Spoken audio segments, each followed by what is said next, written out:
स्वागत है आपका बी न्यूज नेशन में। मैं हूं आबिद हुसैन शेख। क्या सच में कोरोना से ज्यादा शहर की खराब सड़कों से खतरा है?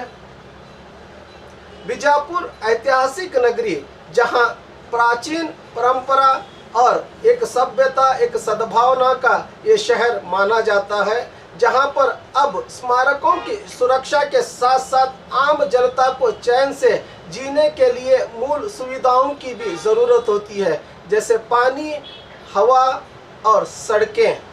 क्या सच में यहाँ हवा भी बड़ी मुश्किल से मिल रही है? सड़कों की हालत देखकर ऐसा लगता है कि शहर लावारिस हो गया है। कब हम गर्व के साथ कह सकेंगे कि हाँ, हम बीजापुर के नागरिक हैं? ऐसे ही कई विचारों को लेकर आज सद्भावना मंच के जिम्मेदार नागरिकों ने जिला अधिकारी दफ्तर पहुंचकर इसकी गुहार लगाई है। क्या इनकी फरियाद प्रशासन सुन पाएगा? आपका खैर मकदम है। 4TV न्यूज़ में मैं खुर्शीद आलम। तारीखी शहर बीजापुर के खस्ता हालत को लेकर, सड़क हो, बिजली हो, पानी हो, स्पेशली जो है सड़क के अभियान को लेकर जो बिल्कुल खस्ता हालत में, इसी को लेकर बीजापुर ज़िला सद्भावना मंच की ओर से डिप्टी कमिश्नर साहब को एक मनवी देने के लिए पदाधिकारी और पदाधिकारी यहाँ पर जमा है। आइए इन्हीं से जानते हैं। ಮಾಡಬೇಕು ಅನ್ನುವಂಥ ಒಂದು ಮನವಿಯನ್ನು ನಾವು ಜಿಲ್ಲಾಧಿಕಾರಿಗಳ ಮುಖಾಂತರ ಸರ್ಕಾರಕ್ಕೆ ಅರ್ಪಿಸಲಿಕ್ಕೆ ಬಂದಿದ್ದೇವೆ. ನಾವು ಯಾವುದೇ ರಾಜಕೀಯ ಪಕ್ಷಕ್ಕೆ ಸೇರಿದವರಲ್ಲ, ಆದರೆ ಎಲ್ಲ ರಾಜಕೀಯ ಪಕ್ಷಕ್ಕೆ ಸೇರಿದವರು ಇದರಲ್ಲಿ ಸದಸ್ಯರಿದ್ದಾರೆ. ನಾವು ಯಾವುದೇ ಧರ್ಮಕ್ಕೆ ಸೇರಿದವರಲ್ಲ, ಆದರೆ ಎಲ್ಲ ಧರ್ಮಕ್ಕೆ ಸೇರಿದವರು ಇದರೊಳಗಿದ್ದಾರೆ. ಇದು ಸದ್ಭಾವನಾ ಮಂಚ. ಈ ಸದ್ಭಾವನಾ ಮಂಚದಿಂದ ಈ ಬಿಜಾಪುರ ನಗರದ ಒಂದು ಪರಂಪರೆ ಏನದ, ಆದರ್ಶ ಪರಂಪರೆ, ಆ ಪರಂಪರೆಯನ್ನು ಜಗತ್ತಿಗೆ ಅರಿವು ಮಾಡಿಕೊಡಲಿಕ್ಕೆ ಇಲ್ಲಿ ಕನಿಷ್ಠ ನಾಗರಿಕ ಸವಲತ್ತುಗಳು ಇರಬೇಕು ಅನ್ನುವಂಥ ಒಂದು ಮಹದಾಶೆಯಿಂದ ನಾವು ಈ ಮನವಿಯನ್ನು ಇವತ್ತು ಕೊಡಲಿಕ್ಕೆ ಬಂದಿದ್ದೇವೆ. ನನ್ನ ಹೆಸರು KF ಅಂಕಲ್ಗಿ, ಹಿರಿಯ ನ್ಯಾಯವಾದಿ. ನಾನು VS ಖಾಡೆ ವಕೀಲರು, ಸದ್ಭಾವನಾ ಮಂಚದ ಉಪಸಂಚಾಲಕರು, ಈ ಸಹ ಸಂಚಾಲಕರು. ಈ ಸದ್ಭಾವನಾ ಮಂಚ ಸುಮಾರು 2-2.5 ವರ್ಷಗಳಿಂದ ಸ್ಥಾಪನೆಯಾಯಿತು. ಯಾಕಂದರೆ ಸಮಾಜದಲ್ಲಿ ಜಾತಿಗಳ ಆಧಾರ ಮೇಲೆ ಜಗಳ ಆಗಲಿಕ್ಕೆ ಹತ್ತಿದ್ದು, ಅದನ್ನೆಲ್ಲ ತಪ್ಪಿಸಬೇಕು. ಯಾಕಂದರೆ ಎಲ್ಲ ಧರ್ಮದವರು, ಯಾಕಂದರೆ ಬಸವಣ್ಣನ ನಾಡು ಇದು, ಇಲ್ಲಿ ಎಲ್ಲ ಜಾತಿ ಮತ ಧರ್ಮದವರಿಗೆ ಸ್ಥಾನ ಇದೆ. ಇಲ್ಲಿ ನಮ್ಮ ಸಂವಿಧಾನ ಸೆಕ್ಯುಲರ್ ಪ್ರಿನ್ಸಿಪಲ್ ಮೇಲೆ ಆದಂಥ ನಮ್ಮ ಸಂವಿಧಾನ ಇದು. ಆ ಸಂವಿಧಾನದ ಆಶಯಗಳಿಗೆ ಚ್ಯುತಿ ಬಾರದಂತೆ ನಾವು ನಡ್ಕೋಬೇಕಾಗಿದ್ದು ನಮ್ಮೆಲ್ಲರ ಕರ್ತವ್ಯ ಇದೆ. ಅದನ್ನು ಜಾರಿಯಲ್ಲಿ ತರುವ ಸಲುವಾಗಿ ಇದೊಂದು ಸದ್ಭಾವನಾ ಮಂಚ ಹುಟ್ಟಿಕೊಂಡಿದೆ. ಅದನ್ನು ಇಲ್ಲಿವರೆಗೆ ಪ್ರತಿಯೊಂದು ತಾಲೂಕಿನಲ್ಲಿ ಸಹಿತ ಇದನ್ನು ಬ್ರಾಂಚ್ ಮಾಡಿದ್ದೇವೆ ನಾವು. ಇವತ್ತು ಅದರ ಜೊತೆಗೆ ಈ ಸಮಾಜದ ನಮ್ಮ ಬಿಜಾಪುರ ಮಹಾನಗರ ಪಾಲಿಕೆ ಆಗಿದೆ. ಮಹಾನಗರ ಪಾಲಿಕೆಗೆ ಯಾವ ಸೌಲಭ್ಯಗಳು ಬೇಕಾಗಿದ್ದು ಆ ಸೌಲಭ್ಯಗಳಿಂದ ನಮ್ಮ ಬಿಜಾಪುರ ವಂಚಿತ ಆಗಿದೆ ಅಂತ ಹೇಳಿದರೆ ತಪ್ಪಾಗಲಿಕ್ಕಿಲ್ಲ. ಯಾಕಂದರೆ ಇಲ್ಲಿ ರಸ್ತೆಗಳು ನೋಡಿದರೆ ಭಾಳಷ್ಟು ತೆಗ್ಗುಗಳಿವೆ, ರಸ್ತೆ ರಿಪೇರಿ ಇದೆ, ಎಲ್ಲಿ ನೋಡಿದ್ರೆ ರಿಪೇರಿ ಇದೆ. ಇವತ್ತು ಆಗಿರ್ತಾರೆ ರಸ್ತೆ, ಮುಂದೊಂದು 4 ದಿವಸ ಮತ್ತು ಅದು ಹಡ್ಡಿರ್ತಾರಲ್ಲಿ. ಈ ಪರಿಸ್ಥಿತಿ ಅದ. ಅದ್ರ ಮೇಲೆ ಕಂಟ್ರೋಲ್ ಯಾರ್ದು ಇಲ್ಲದಂಗೆ ಆಗಿಬಿಟ್ಟದೆ. ಅದನ್ನು ಜಿಲ್ಲಾಧಿಕಾರಿ ಆಗಲಿ ಅಥವಾ ಮುನ್ಸಿಪಲ್ ಕಮಿಷನರ್ ಆಗಲಿ, ಸಂಬಂಧಿಸಿದ ಅಧಿಕಾರಿಗಳು ಇದ್ರ ಮೇಲೆ ನಿಗಾ ವಹಿಸಬೇಕು. ಆಮ್ಯಾಗ ಈ ರೀತಿ ಆಗದಂತೆ ನೋಡಿಕೊಳ್ಬೇಕು. ಈ ರೀತಿ ಆಗದಂತೆ ನೋಡಿಕೊಳ್ಬೇಕಂತ ನಮ್ಮ ಕಳಕಳಿ ವಿನಂತಿ. ಅದಕ್ಕೆ ಈ ರಸ್ತೆಗಳ ಸರಿಯಾದ ವ್ಯವಸ್ಥೆ ಆಗಬೇಕು ಮತ್ತು ನೀರಿನ ವ್ಯವಸ್ಥೆ ಆಗಬೇಕು. ಒಳಚರಂಡಿ ನೀರು ನೋಡಬೇಕು, ಅದು ರಸ್ತೆ ಮೇಲೆ ಹರಿತಾ ಇರ್ತದೆ. ಒಳಚರಂಡಿ ರಸ್ತೆ ಮೇಲೆ ಹೊಂಟೆ ಗಬ್ಬು ವಾಸನೆ ಬರ್ತಾ ಇರ್ತದೆ, ಅದು ಆಗಬಾರ್ದು. ಆಮ್ಯಾಗ ಎಲ್ಲ ರೀತಿಯ ಸೌಲಭ್ಯಗಳು, ನಾಗರಿಕ ಸೌಲಭ್ಯಗಳು ಏನು ಬೇಕು ಅದನ್ನು ಒದಗಿಸುವ ಸಲುವಾಗಿ ಜಿಲ್ಲಾಧಿಕಾರಿಯವರಾಗಲಿ, ಮುನ್ಸಿಪಾಲ್ಟಿ ಕಮಿಷನರ್ ಆಗಲಿ ಅಥವಾ ಉಳಿದ ಸಂಬಂಧಿಸಿದ MLAಗಳಾಗಲಿ ಎಲ್ಲರೂ ಇದಕ್ಕೆ ಶ್ರಮ ವಹಿಸಬೇಕು ಅಂತ ತಿಳ್ಕೊಂಡು ನಮ್ಮಲ್ಲಿ ಕೇಳ್ಕೊಳ್ತಾ ಇದ್ದೇವೆ. ಈ ಸದ್ಭಾವನಾ ಮಂಚದ ವತಿಯಿಂದ ಜಿಲ್ಲಾಧಿಕಾರಿಗಳಿಗೆ ಇನ್ನು ಮನವಿಯನ್ನು ಸಲ್ಲಿಸ್ತಾ ಇದ್ದೇವೆ. ಅದೇ ರೀತಿಯಾಗಿ ಮುನ್ಸಿಪಾಲ್ಟಿ ಕಮಿಷನರ್ ಅವರಿಗೂ ಈ ಒಂದು ಮನವಿಯನ್ನು ಸಲ್ಲಿಸ್ತಾ ಇದ್ದೇವೆ. ಸಂಬಂಧಿಸಿದ ಅಧಿಕಾರಿಗಳು ತೀವ್ರವಾಗಿ ನಿಗಾ ವಹಿಸಿ ಇದನ್ನು ಸರಿಪಡಿಸಲಿಕ್ಕೆ ಪ್ರಯತ್ನ ಮಾಡಬೇಕು ಅಂತ ಅವರಲ್ಲಿ ಕಳಕಳಿ ವಿನಂತಿ ಇದೆ. ಒಂದು ವೇಳೆ ಮಾಡದೇ ಇದ್ದರೆ ಜನರು ಹೋರಾಟಕ್ಕೆ ಇಳಿಯುವಂಥ ಪ್ರಸಂಗ ಬಂದರೂ ಬರ್ಬೋದು. ಅದಕ್ಕೆ ದಯಮಾಡಿ ಕೊಡಬಾರ್ದು ಅಂತ ಅವರಲ್ಲಿ ನಮ್ಮೆಲ್ಲರ ಕಳಕಳಿ ವಿನಂತಿ ಇದೆ. ಅದಕ್ಕೆ ತಾವೆಲ್ಲರೂ ದಯಮಾಡಿ, ನಮ್ಮ ಜನತೆ ಭಾಳ ಸಹನಶಕ್ತಿಯವರು, ಅದರ ಸಹನಶಕ್ತಿಯ ದುರುಪಯೋಗ ತಾವು ಮಾಡ್ಕೋಬಾರ್ದು ಅಂತ ತಮ್ಮಲ್ಲಿ ವಿನಂತಿ ಮಾಡ್ಕೊಳ್ತಾ ಇದ್ದೇವೆ. ಈಗಾಗಲೇ ಅಂಕಲ್ಗಿ ಸಾಹೇಬರು, ಖಾಡೆ ಸಾಹೇಬರು ಈಗಾಗಲೇ ವಿವರ ನೀಡಿದ್ದಾರೆ. ಈ ಐತಿಹಾಸಿಕ ಜಗತ್ತು ಪ್ರಸಿದ್ಧ ನಗರಿ, ಇದು ಒಂದು ಅಂತಾರಾಷ್ಟ್ರೀಯ ಮಟ್ಟದ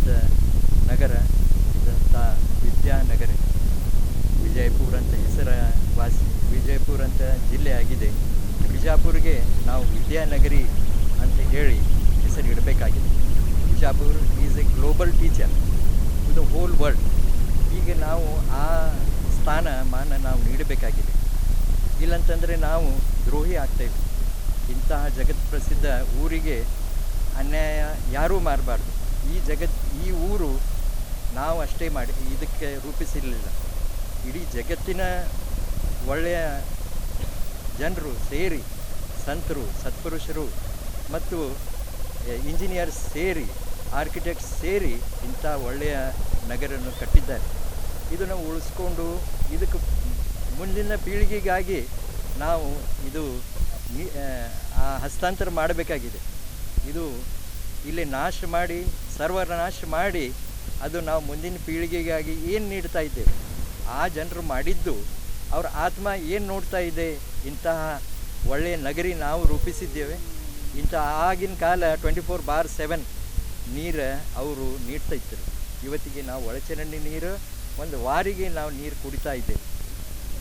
ಆಗಿನ ಕಾಲ ಇಡೀ ಊರು ಒಂದು ಐತಿಹಾಸಿಕ water museum, international water museum ಅಂತ ಹೇಳುವಂಥ ಊರಿತ್ತು.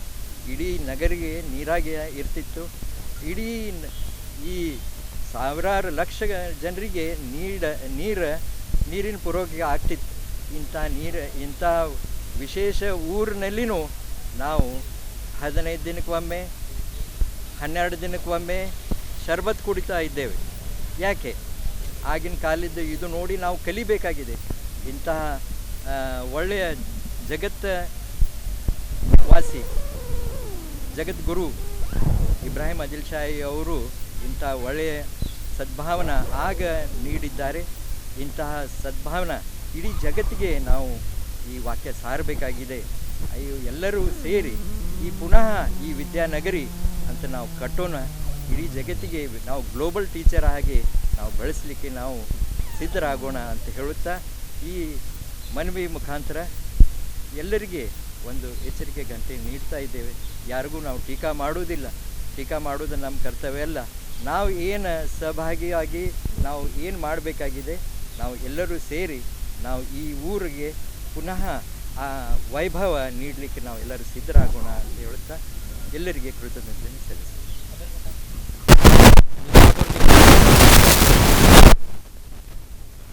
बीजापुर शहर के अंदर जो सिविल अम्यूनिटीज़, इंसानों के लिए जो बुनियादी ज़रूरतें हैं, पानी की ज़रूरत है, ताज़ी हवा की ज़रूरत है और सही रास्तों की ज़रूरत है।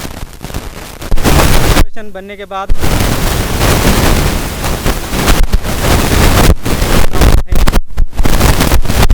मैसर होंगी, मगर अफसोस के बीजापुर शहर की और भी बिगड़ते ही जा रही है। रास्ते देहातों में तो अच्छे हैं इससे भी, मगर बीजापुर शहर के अंदर रास्ते इस कदर ख़राब हैं कि बुज़ुर्ग लोग, बच्चे लोग हैं नहीं, रास्ते पर चलना मुश्किल आ गया है। और धूल तो इस कदर है कि ये बीजापुर शहर को धूलपुर नाम रखे तो मुनासिब होगा, ऐसा महसूस होता है। तो इसलिए हम हैं ने जिलाधिकारी बीजापुर से और कॉरपोरेशन कमिश्नर से मिल करके इसके ताल्लुक से तवज्जो दिलाने की कोशिश करना चाहते हैं। और एक बात यह है कि जहाँ पर भी रोड बनता है, हर घर वाला अपने घर के सामने आ करके खड़ा हो जाता है कॉन्ट्रैक्टर के सामने कि उसके घर के सामने स्पीड ब्रेकर हो। तो इस तरह से 10-10, 20-20 फुट पर एक स्पीड ब्रेकर मोहल्लों में मिले जाते हैं। तो यहाँ पर हम जामिया मस्जिद से ये अताउल्ला चौक से लेकर के हम हकीम चौक तक जाएंगे तो 25-30 स्पीड ब्रेकर मिलते हैं। तो क्या रोड पर चलने वाले मुजरिम हैं क्या? इनको सज़ा देने के लिए इस तरह से बनाया जाता है? इसका कंट्रोल करने वाले कोई नहीं है। तो कॉरपोरेशन की ये जिम्मेदारी है कि इस पर निगाह डाले। जो भी ज़रूरतें हैं, जो भी परेशानी है, अब धूल तो इस कदर है कि रोड पर जाएंगे तो अस्थमा की बीमारी मोल लेने के बराबर है। तो इसलिए हम हैं ने डीसी साहब से भी और कॉरपोरेशन के कमिश्नर साहब से भी गुजारिश करते हैं कि बीजापुर शहर को एक मॉडल सिटी, जिस तरह से कहा गया कि एक मॉडल सिटी इसको बनाने की ज़रूरत है। करोड़ों रुपए यहाँ पर सिटी डेवलपमेंट के लिए आते हैं। आर्कियोलॉजिकल सिटी है ये, उसके लिए भी फंड्स आते हैं, मगर वो फंड्स कहाँ जाते हैं, किस तरह से इस्तेमाल होते हैं नहीं मालूम। यहाँ पर रोड हर 6 महीने के एक दफ़ा खोदा जाता है, फिर बनाया जाता है, यही काम चलते रहता है। तो इस तरह से फंड्स हैं आवाम के वेस्ट हो रहे हैं, इसकी तरफ भी हमें ऑफिसर्स को तवज्जो दिलाना चाहते हैं। आवाम भी इसके अंदर साथ देना चाहिए कि जब तक आवाम नहीं जागते, जब तक आवाम आवाज़ नहीं उठाते, तब तक है ऑफिस भी आंख नहीं खोलते। तो इसलिए आवाम को भी मैं गुजारिश करता हूं कि सद्भावना मंच की जानिब से लोगों के अंदर ये बेदारी आना चाहिए कि हमारी ज़रूरतें क्या हैं, तो उसकी आवाज़ उठाएं और उसकी जायज़ मांग जो है उसको ऑफिसर्स के सामने रखें और उसको हासिल करने की कोशिश करें। मेरा नाम इमाम कासिम, वाइस प्रेसिडेंट जमात इस्लामी और जनरल सेक्रेटरी सद्भावना मंच। ವಿದ್ಯಾವತಿ ಅಂಕಲ್ಗೆ ಅಂತೇಳಿ ನ್ಯಾಯವಾದಿ. ಈ ಸದ್ಭಾವನಾ ಮಂಚದ ಏಕೈಕ ಮಹಿಳಾ ಪ್ರತಿನಿಧಿ ನಾನು. ಈ ಒಂದು ಸದ್ಭಾವನಾ ಮಂಚದಲ್ಲಿ ಎಲ್ಲರೂ ಒಂದೇ ವಿಚಾರವನ್ನು ಹೊಂದಿದಂಥವರು. ಸಂತರು, ಸೂಫಿಗಳು, ಶರಣರು ಆಳಿದಂಥ ಈ ನಾಡು ನಮ್ಮ ವಿಜಯಪುರ. ಯಾವುದೇ ಜಿಲ್ಲಾದೊಳಗೆ ಯಾವುದೇ ಥರದ್ದು ಒಂದು ವೈಮನಸ್ಸು ಯಾವಾಗಲೂ ಉಂಟಾಗಿದೆ. ಎಲ್ಲ ಕಡೆ ಇಡೀ ಸ್ಟೇಟ್ದೊಳಗೆ ಎಲ್ಲೇ ದಂಗೆಗಳಾದರೂ ಕೂಡ ನಮ್ಮ ಬಿಜಾಪುರ ಯಾವಾಗಲೂ ಶಾಂತ ರೀತಿಯಿಂದ ಇರ್ತದೆ. ಯಾಕಂದರೆ ನಮ್ಮ ಶರಣರ ನಾಡಿದು, ಸೂಫಿಗಳ ನಾಡಿದು. ಆ ಕಾರಣಕ್ಕಾಗಿ ನಾವು ಯಾವುದೇ ಈಗ ನಾವೇನು ಒಂದು ಡೆಲಿಗೇಟ್ ತೊಗೊಂಡು ಬಂದೀವಿ, ಇದರ ವಿಚಾರಗಳು ಕೂಡ ಅದೇ ಥರನೇ ಅವ. ಯಾಕಂದ್ರೆ ನಾವು ಏನು ಕೇಳ್ತೀವಿ ಇವತ್ತಿನ ದಿವಸ, ಒಳ್ಳೆಯ ರಸ್ತೆಗಳು, ಒಳ್ಳೆಯ ನೀರು, ಕುಡಿಲಿಕ್ಕೆ ಶುದ್ಧವಾದ ನೀರು, ಆಮೇಲೆ 24 hours ನೀರು ಅಂತ ಹೇಳ್ತಾರೆ, ನಳ ಬಿಡ್ತಾರೆ ಅಂತ ಹೇಳ್ತಾರೆ. ಆದರೆ 24 hours ಬಿಡೋದಿಲ್ಲ. ಯಾವಾಗ ನೋಡಿದ್ರೂ ಆ ನಳನ 8-10 ದಿವಸಕ್ಕೊಮ್ಮೆ ನೀರು ಬಿಡ್ತಾವೆ. ಈ ರೀತಿ ನೀರು ಬಿಡೋದ್ರಿಂದ ಜನರಿಗೆ ಭಾಳ ಅನಾನುಕೂಲತೆ ಆಗ್ತದೆ. ಈ ಅನಾನುಕೂಲತೆ ಪ್ರತಿಯೊಬ್ಬರು ಪ್ರತಿ ದಿವಸನೂ ಹೇಳ್ಕೊತ್ಕೊಡ್ಲಿಕ್ಕೆ ಆಗಂಗಿಲ್ಲ. ಅದಕ್ಕಾಗಿ ನಮ್ಮ ಮಂತ್ರಿ, ಯಾಕಂದರೆ ಇಲ್ಲಿ ಎಲ್ಲ ಥರದ ಜನ, ಯಾವುದೇ ಜಾತಿ ಇಲ್ಲ ಇಲ್ಲಿ ನಮ್ಮಲ್ಲಿ. ಎಲ್ಲ ಸದ್ಭಾವನೆ ಅಂತಂದರೆ ಒಂದೇ ಭಾವನೆ ಇದ್ದಂಥವರು, ಎಲ್ಲ ಜಾತಿ ವರ್ಗದವರು ನಮ್ಮಲ್ಲಿದ್ದೀವಿ. ಎಲ್ಲ ಉದ್ಯೋಗಸ್ಥರು ನಮ್ಮಲ್ಲಿದ್ದಾರೆ. ಎಲ್ಲರೂ ರಿಟೈರ್ಡ್ ಆದವರು ಬಂದ್ದಾರೆ. ರಿಟೈರ್ಡ್ ಆದವ್ರು ಯಾಕೆ ಬಂದಾರ ಅಂತಂದರೆ ಈ ರಸ್ತೆದೊಳಗೆ ಓಡಾಡ್ಲಿಕ್ಕೆ ಆಗಂಗಿಲ್ಲ ಅವರಿಗೆ. ಒಂದೇ ಒಂದು ಸ್ಥಳನೂ ನಮಗೆ ಕೂಡ್ಲಕ್ಕ ನಿಲ್ಲಕ್ಕ ಆಗಂಗಿಲ್ಲ. ಈಗ ನೋಡ್ರಿ, ಗೋಳಮಠದಾಗ ಹೋಗಿ ಕೊಡ್ಬೇಕಂದ್ರೆ ಅಲ್ಲಿ ಪಾಸ್ ತೊಗೊಂಡು ಬರ್ರಿ ಅಂತ ಹೇಳಿ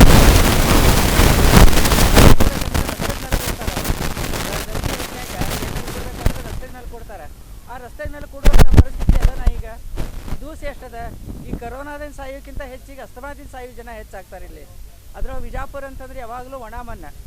ಅದಕ್ಕಾಗಿ ನಾವು ರಸ್ತೆಗಳ ದುರಸ್ತಿಗಳನ್ನು, ನೀರಿನ ಫೆಸಿಲಿಟಿಗಳನ್ನು ಮತ್ತು ಇಲ್ಲಿ ಏನು ಹೆರಿಟೇಜ್ ಅಂತೇನದಲ್ಲ ಸಿಟಿ, ಅದನ್ನು ಉಳಿಸ್ಕೊಳ್ಳೋ ಸಲುವಾಗಿ ಮಾತ್ರ ನಮ್ಮ ಹೋರಾಟ ಅದ. ಅದಕ್ಕಾಗಿ ಈ ನಿಟ್ಟಿನೊಳಗೆ ಜಿಲ್ಲಾಧಿಕಾರಿಗಳು ಮನವಿಯನ್ನು ಸ್ವೀಕಾರ ಮಾಡಿ ಆ ನಿಟ್ಟಿನೊಳಗೆ ಕೆಲಸ ಮಾಡಬೇಕು ಮತ್ತು ನಮ್ಮ ಕಾರ್ಪೊರೇಷನ್ದವ್ರಿಗೆ ಆ ನಿಟ್ಟಿನೊಳಗೆ ಕೆಲಸ ಮಾಡಲಿಕ್ಕೆ ಅವ್ರು ಹೇಳಬೇಕು ಅಂತೇಳಿ ನಾವು ನಮ್ಮ ಆಯೋಗವನ್ನು ತಗೊಂಡು ಬಂದೀವಿ. ಇಲ್ಲಿಗೆ ನಾನು ಎರಡು ಮಾತು ಸದ್ಭಾವನಾ ಮಂಚ ನಗರ ಶಾಸಕರು ನೋಡ್ರಿ, ನಗರ ಶಾಸಕರು ಯಾರೇ ಇರಲಿ, ಶಾಸಕರು ಅಂದಮೇಲೆ ಎಲ್ಲರದ್ದು ಕೆಲಸ ಮಾಡಬೇಕಾಗ್ತದೆ. ಯಾವುದು ಜಾತಿ, ಮತ, ಕುಲ, ಗೋತ್ರ ಯಾವುದು ಸಂಬಂಧ ಬರೋದಿಲ್ಲ. ಇಲ್ಲಿ ಏನದಂತಂದ್ರೆ ನಾವು ಕನಿಷ್ಠ ಮಟ್ಟದ ಸೌಲಭ್ಯಗಳು ನಮಗೆ ಬೇಕು. ನಾವು ಈ ಓಣಿಯೊಳಗೆ ಹೋಗ್ತೀವಿ, ಆ ಓಣಿಯೊಳಗೆ ಹೋಗ್ತೀವಿ, ನಮಗೆ ಸಂಬಂಧ ಇಲ್ಲ. ಇಡೀ ಬಿಜಾಪುರದೊಳಗೆ ಎಲ್ಲೇ ಹೋದರೂ ಕೂಡ ಈ ಮುನ್ಸಿಪಾಲ್ಟಿ ಕಾರ್ಪೊರೇಷನ್ ಇತ್ತಲ್ಲ, ಮೊದಲು ಮುನ್ಸಿಪಾಲ್ಟಿ ಏನಿತ್ತಲ್ಲ, ಅವಾಗ ಸ್ವಲ್ಪ ಏನೋ ಚಲೋ ಇತ್ತೇನೋ ಅನಿಸ್ತದೆ ನಮಗೆ ಕರೆ ಹೇಳ್ಬೇಕಂದ್ರೆ. ಈ ಕಾರ್ಪೊರೇಷನ್ ಆದಮೇಲೆ ನಾವೇನು ಭಾಳ ವಿಚಾರ ಮಾಡಿದ್ವಿ ಸುಧಾರಿಸ್ತದೆ ಅಂತೇಳಿ, ಆದರೆ ಏನೂ ಸುಧಾರಿಸಿಲ್ಲ ನಮಗೆ. ಅದೆಲ್ಲ ನಮಗೆ ಗಗನ ಕುಸುಮ ಆಗಿಬಿಟ್ಟದೆ ಈಗ. ಅದಕ್ಕಾಗಿ ನಾವು ಶಾಸಕರಲ್ಲಿ ಮನವಿಯನ್ನು ಕೂಡ ಮಾಡ್ಕೋತೀವಿ, ಏನಂತಂದ್ರೆ ಆದಷ್ಟು ಬೇಗ ನಮ್ಮ ವಿಜಾಪುರ ನೋಡುವಂತಾಗಲಿ. ಯಾಕಂದ್ರೆ ಪ್ರವಾಸಿಗರ ದಂಡ ಏನದಲ್ಲ, ಮೊದಲು ಹೆಂಗೆ ಬರ್ತಿತ್ತು 15 ವರ್ಷದ ಹಿಂದೆ, ಕನಿಷ್ಠ 15 ವರ್ಷದ ಹಿಂದೆ ಜನ ಭಾಳಷ್ಟು ಜನ ಬರ್ತಿದ್ರು. ಈಗ ನಾವು ನೋಡ್ತೀವಿ, ಒಂದು ತಿಂಗಳದಾಗ ಒಬ್ಬರು ಕೂಡ ನಮಗೆ ಕಾಣಿಸಂಗಿಲ್ಲ. ಯಾಕೆ ಅವರೆಲ್ಲ ಬರೋಂಗಿಲ್ಲ? ಆ ವಿಚಾರದೊಳಗೆ ನಾವು ಭಾಳ ವಿಚಾರ ಮಾಡಬೇಕಾಗ್ಯದ. ನಮ್ಮ ಪ್ರವಾಸಿಗರು ನಮ್ಮ ವಿಜಾಪುರಕ್ಕೆ ಆಗಮನ ಮಾಡಬೇಕು ಅಂತ ಅನ್ನೋದು ನಮ್ಮೆಲ್ಲರ ಭಾಳ ದೊಡ್ಡ ಪ್ರಮಾಣದ ಆಸೆ ಆಗ್ಯದ. ಅದನ್ನು ನಮ್ಮ ನಗರ ಶಾಸಕರು ಪೂರ್ಣ ಮಾಡಬೇಕು ಅಂತ ನಮ್ಮ ಕಳಕಳಿಯ ವಿನಂತಿ. ವಿದ್ಯಾವತಿ ಅಂಕಲ್ಗೆ ನ್ಯಾಯವಾದಿಗಳು ಮತ್ತು ಸ್ಟೇಟ್ ಜನರಲ್ ಸೆಕ್ರೆಟರಿ ವಿಮನ್.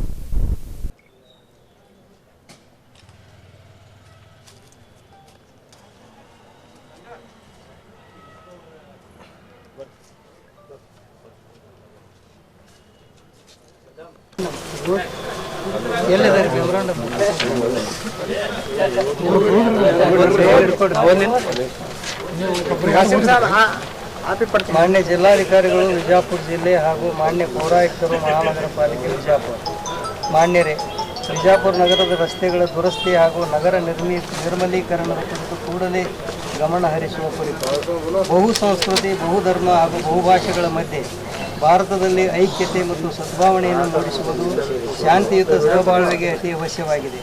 ಈ ಘನ ಉದ್ದೇಶಕ್ಕಾಗಿ ಬಿಜಾಪುರ ನಗರದಲ್ಲಿ ಸುಮಾರು 3 ವರ್ಷಗಳಿಂದ ಬಿಜಾಪುರ ಜಿಲ್ಲಾ ಸದ್ಭಾವನಾ ಮಂಚ ಕಾರ್ಯಪ್ರವೃತ್ತವಾಗಿದೆ. ಇದರೊಂದಿಗೆ ಸಾರ್ವಜನಿಕ ಹಿತಾಸಕ್ತಿಗಳ ಕಡೆಗೆ ಗಮನವನ್ನು ಹರಿಸಲಾಗುತ್ತಿದೆ. ಬಿಜಾಪುರ ನಗರವನ್ನು ಮಹಾನಗರ ಹರಿಯುವಂತೆ ಹರಿಯುತ್ತಿರುತ್ತದೆ. ಇದರಿಂದ ರಸ್ತೆಗಳು ಉಪಯೋಗಕ್ಕೆ ಬಾರದಂತಾಗಿವೆ. ಒಳಚರಂಡಿ ವ್ಯವಸ್ಥೆಯು ಹದಗೆಟ್ಟಿದ್ದು ಅನೇಕ ಕಡೆಗಳಲ್ಲಿ ನಲ್ಲಿ ನೀರಿನಲ್ಲಿ ಚರಂಡಿ ನೀರು ಮಿಶ್ರಣವಾಗಿದೆ.